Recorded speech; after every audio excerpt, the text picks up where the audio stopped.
Team আজকে যাবে একটু পাঠাবেন, ঠিক আছে? তেলের বিষয়টা হচ্ছে এটা আপনাদেরকে একটু মানে ধৈর্য ধারণ করতে হবে। একটা সংকট হয়েছে, সেটা আসলে গুজব। তো এই গুজবের পরে সবাই যদি একসাথে তেল কেনা শুরু করে, তাহলে যে ব্যবসায়ী সে তো মনে করবে এখন তো আমার সময়, সে অটোমেটিক 50 টাকা 60 টাকা বাড়ায় দিচ্ছে। তাহলে এখানে সবাইকে একটু সচেতন হইতে হবে। আপনার যতটুকু প্রয়োজন আপনি ততটুকু নেন, এর বেশি আপনার নেওয়ার প্রয়োজন নেই। আর যারা এই তেলের যারা ব্যবসায়ী আছে ওদের সাথে সেই কথাগুলো আমি বলে দিচ্ছি, এবং প্রয়োজনে আমরা জেলা প্রশাসন উপজেলা প্রশাসন এটা আসলে আমাদের ম্যাজিস্ট্রেট কোর্ট করার কথা।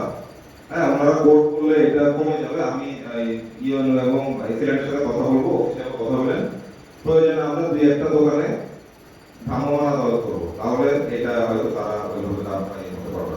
আর বাম যেটা বন্ধ, আমি আশা করছি এটা আগামী 1-2 দিনের মধ্যে খুলে যাবে এবং এই সংকট মানে 2-1 দিনের মধ্যে সমাধান হয়ে যাবে।